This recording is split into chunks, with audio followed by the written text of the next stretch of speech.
Top 10, beleza? Luiz Carlos na área.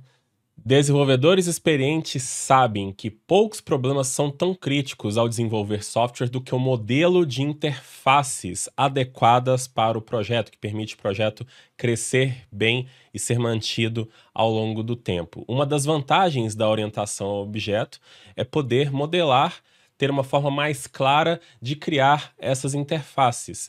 Mas muitas vezes nós não usamos a orientação a objetos ao nosso favor. A gente perde essa essência de modelar boas interfaces.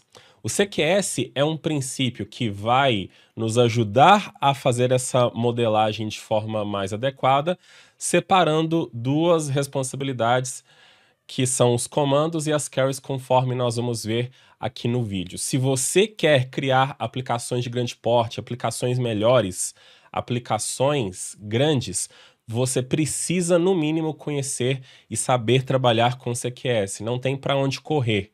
Aplicações grandes, se não trabalharem com esse conceito, vão acabar lidando mal com uma coisa que é falado nesse princípio, que são os efeitos colaterais. Nesse vídeo, eu vou mostrar para vocês tudo sobre a base ali do CQS. Eu tenho certeza que você vai sair com outra visão da forma como se desenvolve sistemas. Vai expandir a sua mente. Aquela história lá do Einstein.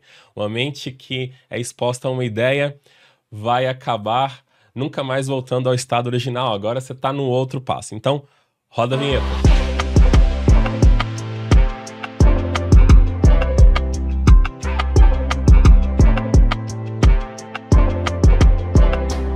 Aproveitando que nós vamos falar muito sobre design de software, se você quer ser especialista em desenvolvimento, ter uma visão muito mais ampla de como trabalhar com softwares de grande porte, arquitetar soluções, dê uma olhada no nosso MBA Full Cycle. É um MBA que não existe igual no Brasil, é uma proposta inovadora. A gente já tem algumas turmas, já estão colhendo vários frutos. Dê uma olhada aqui no link da descrição. É só você preencher um formulário, inclusive ele te direciona para outros produtos nossos, dependendo aí do seu momento profissional. Dê uma olhada, porque a gente fala lá sobre CQS, Domain Driven Design, Clean Architecture, arquitetura de soluções. É tanta coisa que tem nem como falar aqui. Então agora vamos para o conteúdo do vídeo. O princípio CQS é um princípio de design de software que significa Command Carry Separation. Este princípio foi proposto por Bertrand Meyer em seu livro Object Oriented Software Construction em 1988. O princípio é baseado em dois conceitos: comando command, uma ação que altera o estado do sistema, modifica objetos ou variáveis, mas não retorna dados, e consulta carry, uma ação que retorna dados ou informações sobre os objetos, mas não altera o estado do sistema. O princípio afirma que um método ou uma função deve ser um comando ou uma consulta, mas nunca ambos ao mesmo tempo. Vamos ver esse exemplo de uma classe de um repositório. Nós temos a classe user MySQL repository. Três métodos são os comandos dessa classe: o add, o update e o delete. Todos esses métodos alteram o estado do sistema, e esse estado pode ser um estado externo ali no banco de dados. Mas eles executam um comando, uma rotina que vai alterar alguma coisa no sistema. Já o método getById é um método carry, pois ele apenas recupera informações. Se eu executar esse método 1000 vezes, ele só vai extrair informações. Ele não tem nenhum efeito para o sistema. Vamos ver um exemplo mais simples. Uma classe que não tem envolvimento com banco de dados. Por exemplo, uma classe de carrinho, que vai controlar um carrinho de compras. O método getTotal apenas vai retornar o valor total daquele carrinho, não vai fazer nenhuma alteração no objeto. Já os métodos addItem e removeItem são comandos, porque eles alteram o atributo items, ou adicionando um novo item, ou removendo um novo item. Então, sempre que eu tiver métodos que alteram atributos em classes, esses métodos são comandos. Só por esses exemplos, nós já podemos perceber que o CQS torna o código mais limpo, mais fácil de entender, porque você sabe o que esperar dele, você sabe que um comando vai alterar o estado do sistema e que consultas não alteram o estado, você pode chamar várias vezes e apenas vai retornar valores. No final das contas, se a gente for analisar, o sucesso de uma classe é como você expõe os métodos públicos, como é esse contrato exposto para que outros componentes do sistema possam utilizar. Mas é algo que tem que ficar claro que a gente está falando que comandos alteram o estado do sistema, mas às vezes você pode ter o nome de um método chamado de getUsers. A princípio, esse método apenas deveria retornar os usuários, mas ele está fazendo uma alteração ali no objeto. Então, ele é um comando. Então, o que define ser um comando ou uma carry não é o nome do método, mas é exatamente o que ele faz. Nós podemos falar também que consultar dados não é exclusivamente algo de métodos de consulta. Eu posso consultar dado acessando um atributo de uma classe. Mas isso não é o problema que nós vamos discutir aqui, porque acessar uma variável de uma classe não vai em nenhum momento causar um efeito colateral. Então, a discussão sempre que nós vamos usar, nos pautar aqui nessa aula, vai ser sempre em cima de métodos ou funções. Mas aí vem uma pergunta. Comandos alteram o estado do sistema e consultas não alteram. Mas consultas poderiam alterar o estado do sistema? A princípio a resposta é não, exatamente por conta do princípio. Mas a gente está falando de desenvolvimento de software e a resposta nem sempre vai ser esta. Também tem o ponto que comandos não deveriam retornar dados, mas nem sempre é assim também. A gente vai falar sobre isso no vídeo. Mas a questão é que toda vez que tem um método que altera o estado do sistema, nós dizemos que esse método está causando um efeito colateral. E efeitos colaterais são esperados no meio do sistema, é algo inerente. Mas existem efeitos colaterais que são muito nocivos e efeitos colaterais que a gente nem deve se preocupar. E é isso que eu quero discutir daqui para frente para a gente poder entender mais a fundo sobre como definir melhor esses comandos e essas carries.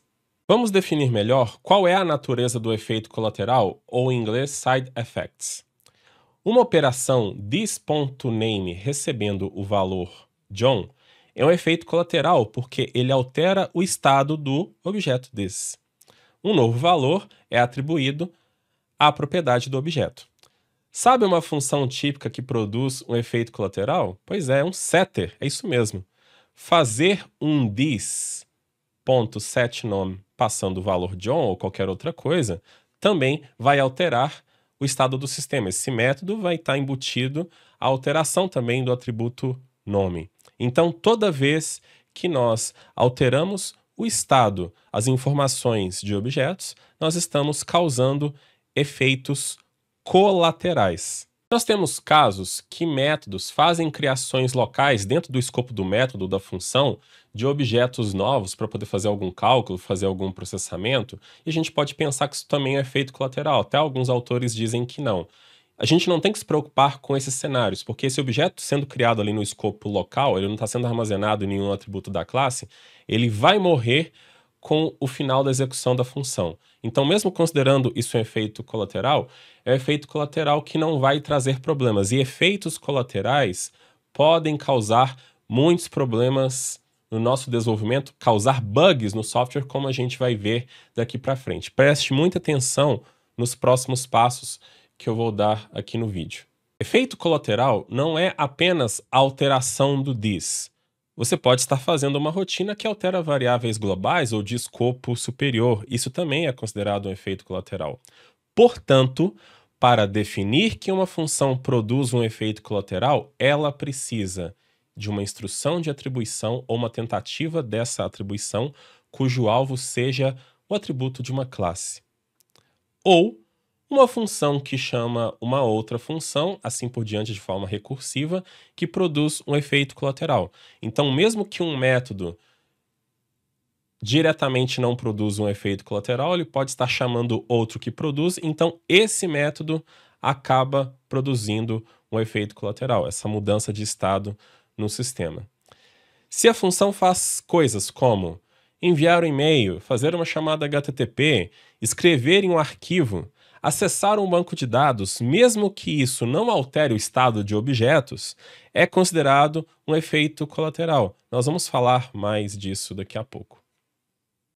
Agora você deve estar pensando assim, mas é da natureza de software causar efeitos colaterais, software tem que fazer mudanças ali o tempo inteiro, software orientado a objeto vai causar transformações nos objetos o tempo inteiro.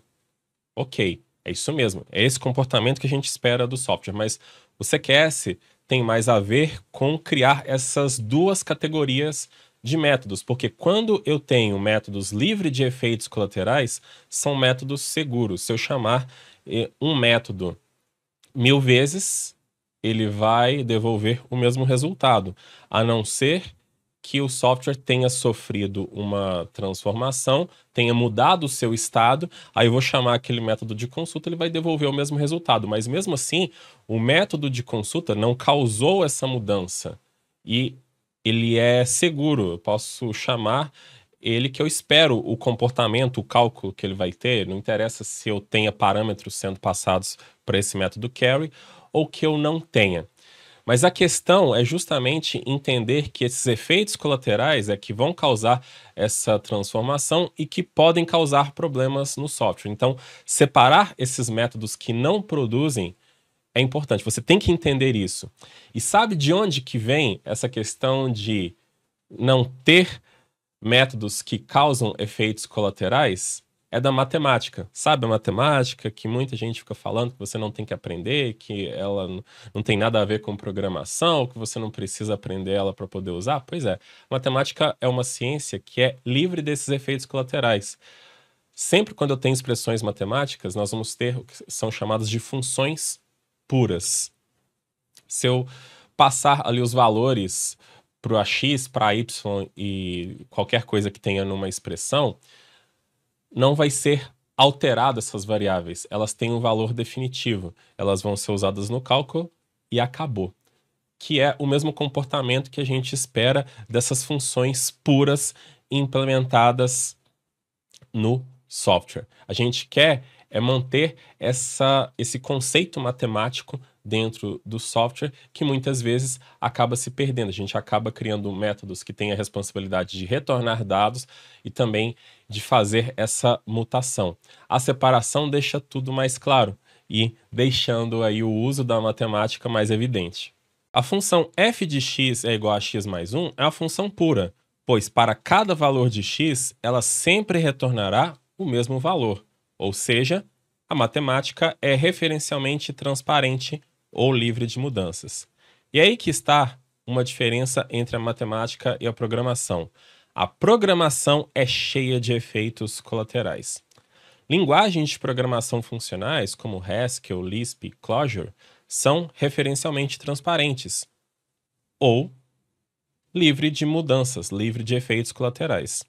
Estas linguagens incorporam o conceito de imutabilidade. Uma vez que um valor é atribuído a uma variável, ele não pode ser alterado. Nós dissemos também que uma expressão n é referencialmente transparente se for possível trocar qualquer subexpressão dessa expressão sem alterar o próprio valor de n. Vamos ver um exemplo de uma função pura. Essa função soma que está aparecendo na tela para vocês, a função pura, ela apenas recebe dois parâmetros e devolve como resultado a soma desses dois. Ela não está alterando nenhum objeto e nenhum valor do sistema. Se eu chamar essa soma 1000 vezes passando os mesmos valores, independente de passar os valores diretamente ou via variáveis, nós vamos ter o mesmo resultado. Nós sabemos que z sempre vai ter o mesmo resultado se eu fizer a soma passada com os mesmos valores. Nós sabemos o que esperar desse método. Ele é referencialmente transparente, preservando o conceito matemático. Vamos ver agora um exemplo de uma função que aparentemente parece ser pura, mas ela produz um efeito colateral. Então, a gente chama ela de função impura. Nós continuamos tendo a função soma, que é uma função pura que recebe os valores de x e y, devolvendo a soma entre eles, mas agora y como variável, na verdade, é uma função que recebe um valor e ele vai alterar a variável x que está num escopo superior. Portanto, ao chamar soma, chamando o y 20 no primeiro parâmetro e passando x, quando x é 10, qual que vai ser o valor? Eu passo 20, ele vai alterar o valor de x, e aqui ele vai passar 30, então, o segundo parâmetro, e vai somar o resultado, 30 mais 30 vai ser 60, ou o valor de x é preservado. Você vê que isso vai gerar dúvidas, porque nós vamos ter um comportamento aqui, no mínimo, duvidoso. Eu não posso chamar y inúmeras vezes passando 20, eu não posso chamar ele várias vezes seguida, passando o mesmo parâmetro, que ele vai devolver um valor diferente, porque ele está devolvendo aqui o valor de x e somando ele antes, e ele está no escopo superior. Então, apesar de soma ser uma função pura, y não é, então o y contamina, fazendo a expressão toda ser impura ou não referencialmente transparente. Não há garantias do valor que vai ser retornado. Isso aqui vai se tornando difícil de entender e até de testar. Portanto, a gente deve evitar esse tipo de comportamento. A gente não deveria alterar o escopo de uma variável global aqui dentro desse método dessa forma. Este exemplo que nós acabamos de ver ilustra, é um bom argumento para que a gente possa fazer essa separação de funções que produzem efeitos colaterais que software tem que produzir, de funções que não produzem.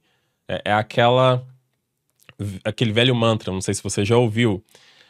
Se eu fizer uma pergunta várias vezes, a mesma pergunta várias vezes, eu tenho que receber a mesma resposta. Se eu te perguntar qual é o seu nome, aí você me responde de uma forma. Aí se eu te perguntar de novo, você tem que responder da mesma forma que antes. Então, a mesma pergunta não deve alterar a resposta. Então, por isso que evitar os efeitos colaterais são importantes. A gente está trazendo mais estabilidade para o código, mais testabilidade também, e isso vai produzir, obviamente, um software com mais qualidade, que vai sustentando, que vai se mantendo firme com as mudanças ao longo do tempo. Você vê como que a matemática é importante, como que a gente acaba utilizando ela o tempo inteiro. A gente acha que a matemática é ficar calculando um monte de coisa e etc. Mas o tempo inteiro você está trabalhando com a matemática, quer você queira, quer você não. Não adianta você negar a realidade. Você mexe com a matemática o tempo inteiro quando você está trabalhando com programação. E não interessa se é paradigma funcional, se é paradigma orientado a objetos. Você está com a matemática debaixo do seu braço, e quanto mais a gente trazer esses conceitos, mais a gente eleva a qualidade do projeto. Vamos aprofundar um pouco mais nesses conceitos de command e carry. Voltemos ao exemplo da classe cart. O método addItem adiciona um novo item, então ele é um comando, e também ele não está retornando nada. Tem um void aqui como tipo de retorno. Já o método getItems é um método carry, pois ele retorna os itens do carrinho. Mas se eu chamar esse método e não tiver nenhum item no carrinho, um erro será lançado, que o cart está vazio. Este comportamento é um comportamento não esperado em um método de consulta. O método de consulta deveria retornar informações. Então, isso aqui também é considerado um efeito colateral. Para corrigir isso, podemos dividir o método getItems em dois métodos. Um que retorna o estado do objeto, que já é o próprio getItems, e o outro que lança a exceção caso o carrinho esteja vazio. Então, nós temos o getItems como um método carry com comportamento esperado, e agora um validateNotEmpty, que pode ser chamado a qualquer momento, que valida essa informação. Então, nós esperamos que esse método lança uma exceção. Então, esse método aqui é considerado também um command. Você vê que às vezes existem certas especificidades. A questão é justamente categorizar bem esses dois tipos de método, mostrando maior clareza para os clientes desses objetos. Agora vamos ver um exemplo de como misturar um comando e uma consulta pode ser perigoso. Nesse código, o método addItem é um comando. Ele recebe o item e adiciona um item no array. Mas também agora ele está retornando esses itens. Isso pode parecer inofensivo, poxa, posso retornar os itens aqui. Mas para os clientes desse objeto, tende-se a se esperar que o addItem não vai retornar a coleção de itens. Imagine que esse addItem está servindo como um retorno em algum método. Isso pode fazer com que alguém pegue esses itens de forma não esperada, causando um bug no software, tornando até difícil de entender e manter. Então, a gente deve deixar claro as expectativas. Se eu estou adicionando um item, retornar a coleção de itens não vai ser nada intuitivo. No próximo exemplo, nós temos o método getItems, que é um carry que vai devolver os itens, mas que está calculando o total. Para muitas pessoas, calcular o total ao pegar os itens pode parecer muito estranho, mas eu já vi sistemas que fazem isso. Porque por alguma questão que foi desenvolvida, o total está como 0, e ao chamar getItems, você garante que toda vez esse total é atualizado. Ele poderia ter sido colocado aqui no addItem. Então, eu tenho uma consulta de itens que está forçando o cálculo de total. Mas, forçando o argumento, eu poderia pensar, mas isso aqui é inofensivo, não vai causar nenhum problema mesmo assim. Mas, às vezes, você pode ter alguma parte do seu código que não espera que o objeto sofra uma transformação, você está fazendo alguma análise no objeto e tudo mais. Então, causa um comportamento inesperado. Esse código de calcular o total deveria vir para cá, porque calculate total é um comando. Tem algum problema um comando chamar outro comando? Nenhum problema. É até intuitivo. Uma vez que eu estou adicionando um item no carrinho, se atualize o valor do total.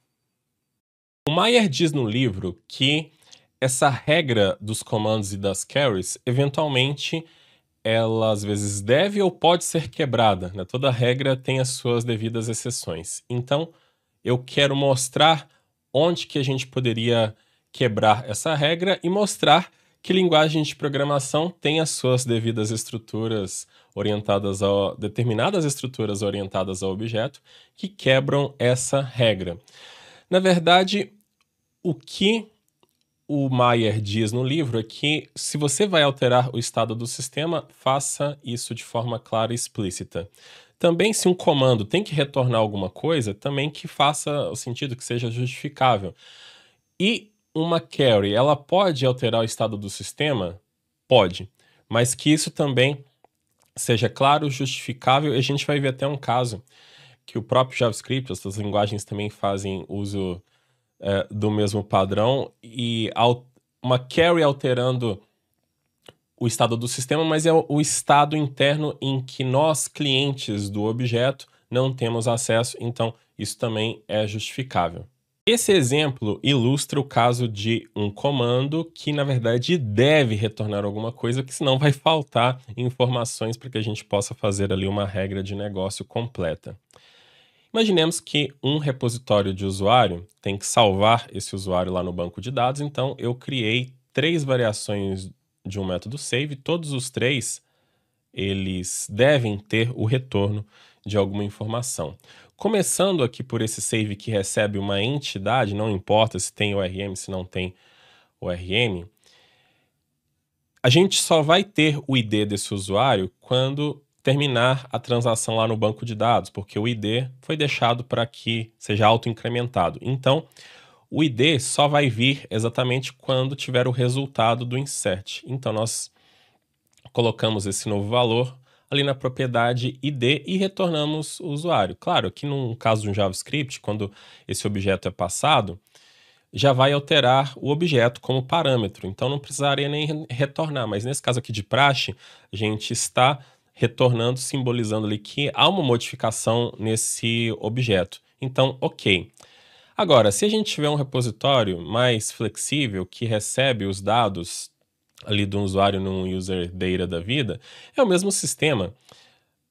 A gente vai acabar retornando aqui uma nova entidade de usuário que está sendo gerada dentro do repositório, colocando o ID depois que recebe o resultado do insert e retornando essa nova entidade. Aqui o retorno ele é mais necessário ainda, porque é responsabilidade retornar a entidade user. E no último exemplo, se eu não retornasse a entidade do usuário, quisesse retornar os dados completos, eu teria que retornar no mínimo o ID para quem estivesse usando esse repositório e depois fosse capaz de montar o objeto user ou ser capaz de pesquisar, recuperar as informações dele. Muitas das vezes, os comandos são executados e nós necessitamos saber alguma informação sobre aquele comando ali, uma nova informação que foi gerada ou algo do tipo. O grande problema tá quando a gente começa a delegar muita responsabilidade de carry para um comando, colocando aqui um monte de outras funções para poder retornar algum valor, para já fazer tudo num lugar só. Então, o retorno é somente usado para esse caso que eu estou retornando informações sobre o que ocorreu. Eu poderia retornar até talvez um boolean em algum comando para falar que deu certo ou não, mas talvez seria mais adequado estourar um erro, porque se você está executando o comando, estourar o erro fica mais claro que aquilo ali não deu certo. Neste outro exemplo, nós poderíamos falar que o findById do repositório está causando um efeito colateral. Como assim? Ele não está fazendo apenas a recuperação com o select? Mas a questão é que nós temos aqui uma operação em rede que ainda é assíncrona, por causa aqui da promessa que está sendo resolvida com o await. Então, no pé da letra, nós temos um efeito colateral. Mas nesse caso aqui nós não mencionamos, porque o objetivo aqui está sendo apenas recuperar dados, apesar de que uma operação de rede ela é totalmente instável, então pode se causar aqui um efeito de lançar uma exceção porque o banco está fora, porque a rede não funcionou e tudo mais. Então que fique bem claro que a gente acaba falando que isso aqui é uma carry, mas ao pé da letra acaba não sendo. Mas a gente não poderia deixar de considerar isso aqui uma carry, porque o objetivo é somente pegar informações. Os efeitos colaterais aqui não são nocivos, eles são necessários para que a gente possa recuperar uma informação que está vindo de um lugar externo. A mesma coisa vale se a gente está fazendo uma chamada HTTP para poder fazer uma recuperação de dado também. Eu quero mostrar para vocês dois exemplos onde uma carry poderia ter efeitos colaterais. Primeiro eu vou mostrar um exemplo que normalmente a gente faria e depois eu vou mostrar um exemplo sobre uma estrutura que está embutida em linguagem de programação. Então imagina que a gente tenha lá o exemplo do cart com getItems. E tem uma necessidade no projeto que toda vez que alguém chamar um getItems, seja necessário emitir um evento, que alguém vai ouvir isso, vai fazer um log ou vai fazer alguma coisa. Então eu tenho que emitir um evento toda vez que esse getItems é chamado. Então eu tenho que ter uma operação dentro desse método, não tem para onde correr, eu posso usar o padrão mediator para emitir esse evento e depois alguém despacha e ouve esse cara. Então o que eu quero simbolizar aqui que eventualmente pode acontecer que em métodos carries nós tenhamos necessidades secundárias, como às vezes criar um log daquele acesso aqui que você está chamando esse método por qualquer motivo, fazer qualquer outra coisa. E aí tem design patterns que nos ajudariam a tornar essas tarefas secundárias menos invasivas aqui para esse método. Eu poderia, no caso aí do próprio JavaScript, outras linguagens também têm, utilizar o Design Pattern Decorator, colocar o decoratorzinho aqui em cima do método, e aí deixaria a minha consulta aqui, o meu this items, mais livre, mais explícito, mais claro. Então, nesse caso seria justificável, mas aí tem que se organizar muito bem, ver se isso realmente está fazendo sentido.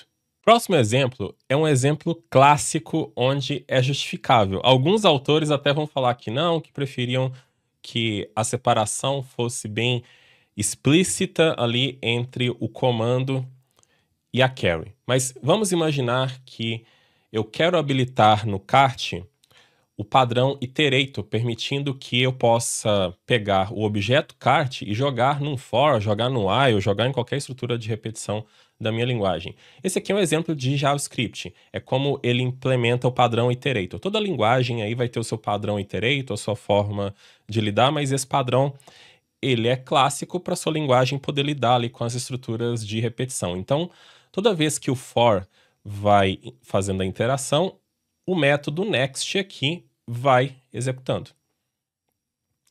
Então, esse método next, ele está fazendo aqui uma verificação do índice que começa com 0, para que a gente possa retornar à primeira posição. Se caso ele ainda for menor que o tamanho de itens que eu tenho no carrinho, então ele vai devolvendo ali os itens. E aqui eu tenho o done para saber se eu cheguei no final ou não.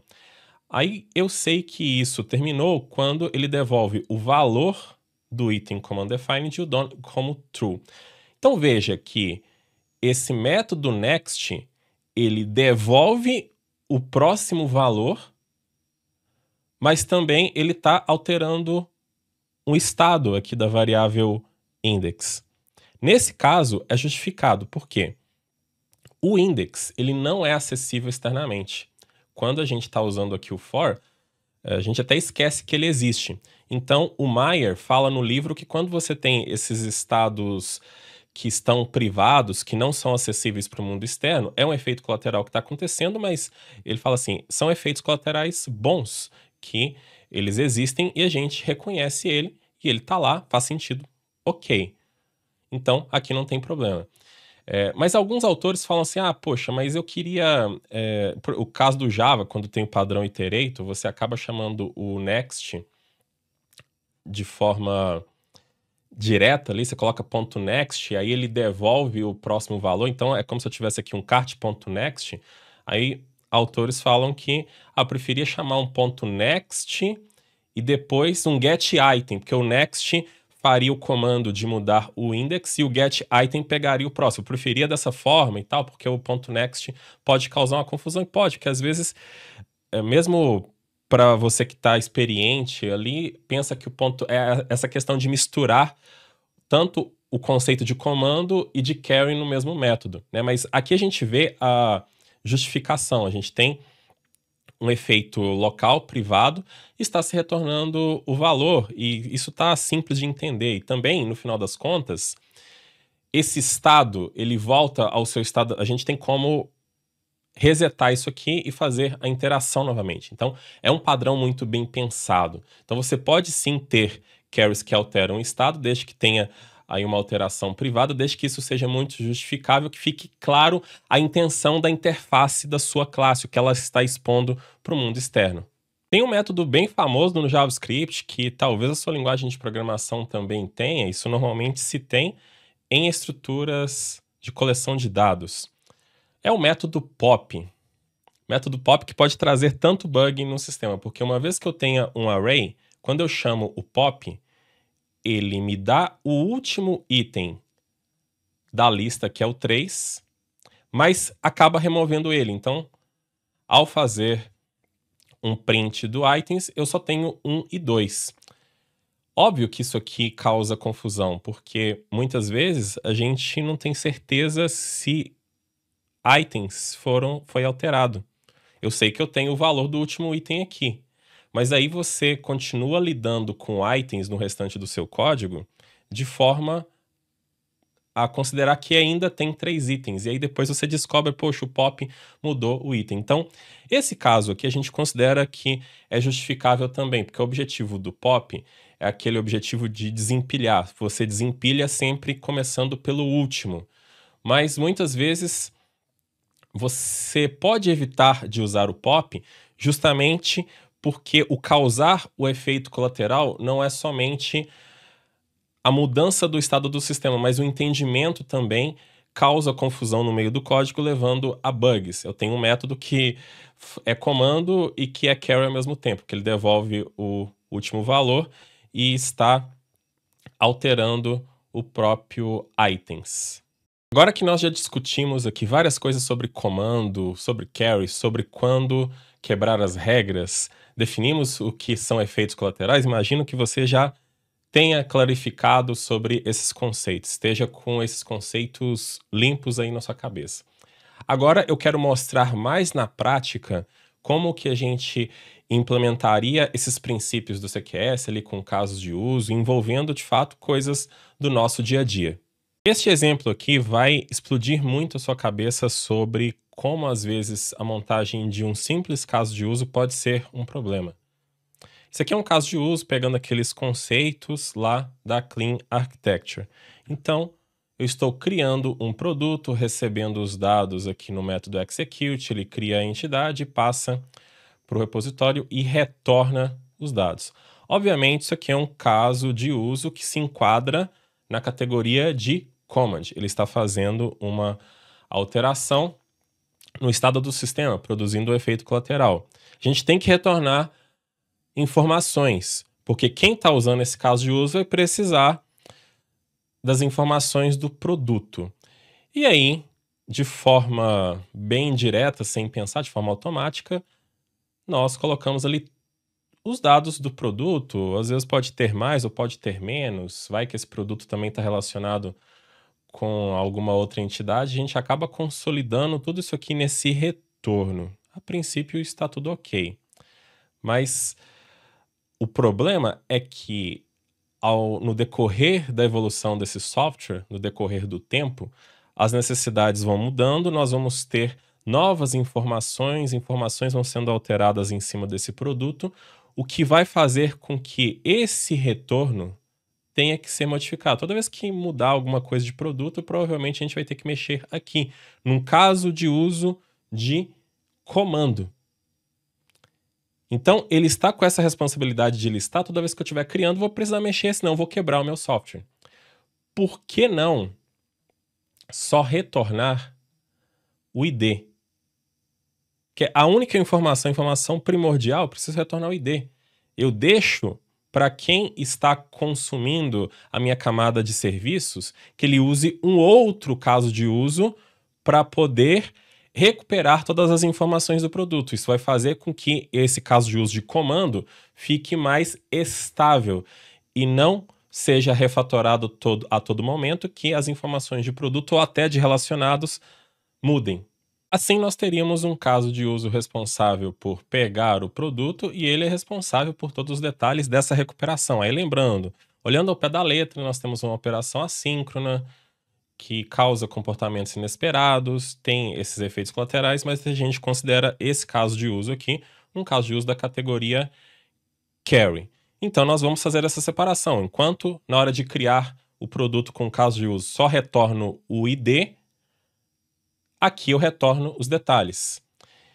E aí, os casos de usos têm caminhos distintos, fazendo com que cada um tenha a sua responsabilidade. Um de mudar o estado do sistema e outro apenas de retornar informações, tornando mais fácil os testes, a identificação de bugs e a clareza também do que está acontecendo neste caso de uso. Mas a questão é, como ficaria alguém que estivesse usando aí essa operação de criar o produto, porque teria que usar os dois casos de uso ao mesmo tempo. Vamos lá. Em um controlador REST que faria a operação de criar o produto, nós receberíamos os dois casos de uso, aí tanto faz, eu não quero falar aqui sobre injeção de dependência e outros conceitos, mas num método de criação do produto seria recebida a requisição e passaria os dados para o execute do caso de uso de criação. Então ele vai criar e devolver somente o ID, que é o que a gente precisa. Aí logo em seguida eu recupero todos os dados do produto e devolvo numa resposta HTTP, ou poderia ainda colocar alguma camada para poder formatar esses dados de uma forma melhor. Então aqui está bem claro a separação das responsabilidades. Eu sei que o caso de uso de criação só vai criar e não vai ficar se preocupando com dados que têm que ser retornados. Isso é da alçada desse carinha aqui, do caso de uso de criação, que é o carry, enquanto o outro é o command. Então, isso aqui deixa mais claro. A interface que nós estamos expondo deixa um ambiente mais fácil para poder testar isso, tanto faz se é de forma integrada, se é de forma unitária. Então, veja que esses conceitos, muitas vezes, eles precisam ser melhor entendidos de uma forma abstrata para que eles possam ser aplicados. Mas uma vez que a gente está aplicando esses conceitos, lembre-se, sempre a gente está aplicando matemática.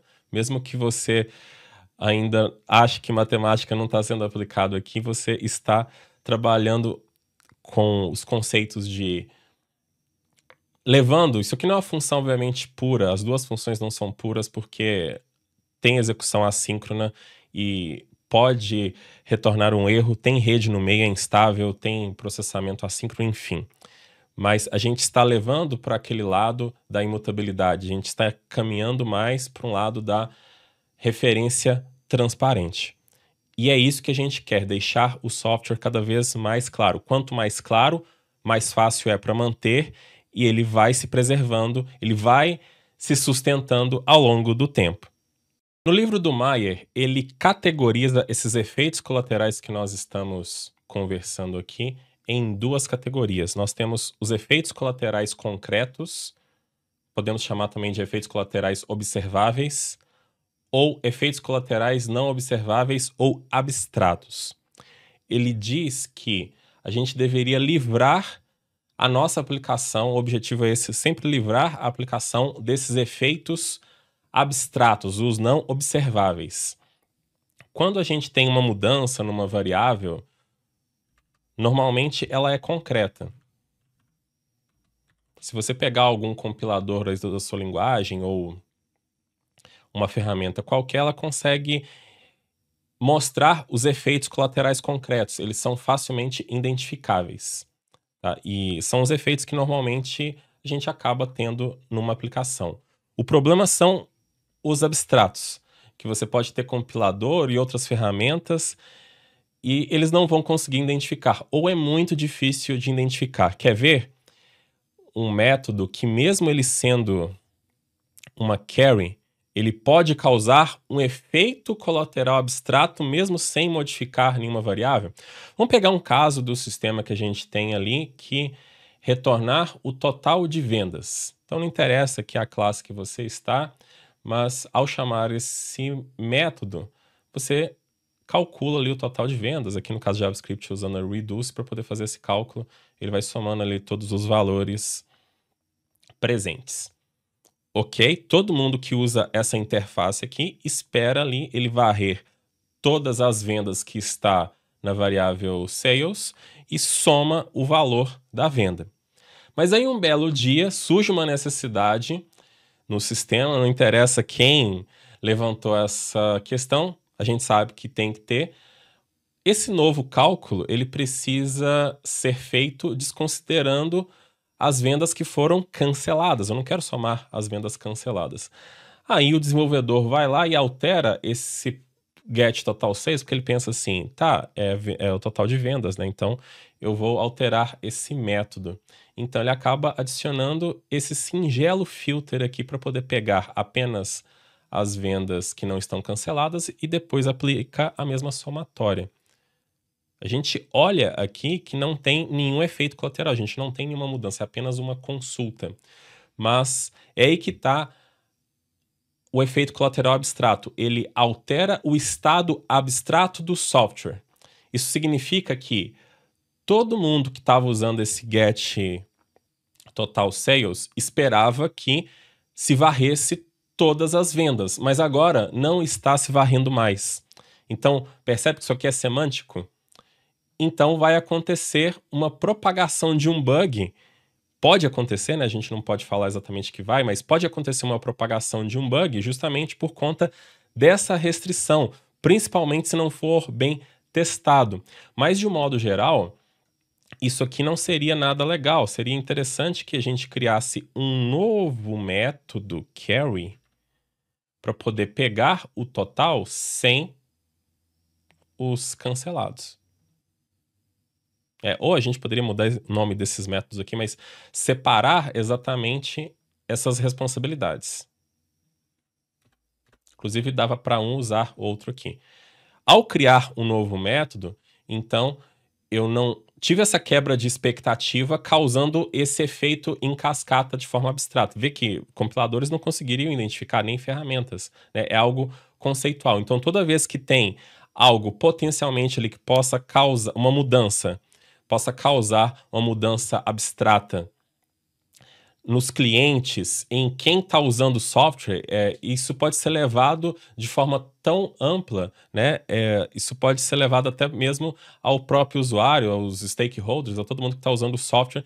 Isso causa um efeito colateral abstrato. Ele não é aqui algo concreto que está sendo modificado ali de forma real na própria programação, na memória e etc. A gente viu esse exemplo aqui pegando uma carry, mas essa modificação abstrata ela pode acontecer também no método command.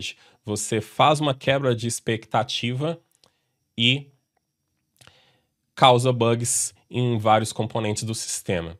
O Maier diz também que essas mudanças abstratas elas podem até acontecer sem ser nocivas se elas não estiverem expostas ao mundo externo. A gente está falando aqui justamente de métodos que seriam públicos nas classes, que seriam usados por outros agentes, clientes, você mesmo e tudo mais.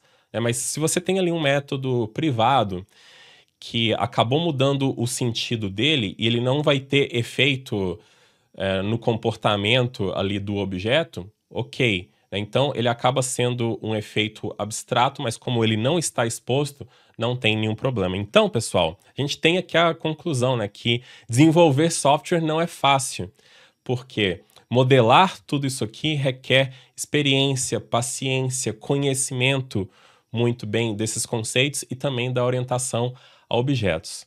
A gente fala muito disso no MBA, porque a gente vê uma grande deficiência dos profissionais em não saber modelar aplicações. E modelar é muito mais do que pegar ali e criar as tabelas do banco de dados, etc. É você pensar, ter essa visão de cima do sistema. Então, o MBA Full Cycle traz essa visão. Então, dê uma olhada aí no link, você vai ver mais sobre CQS.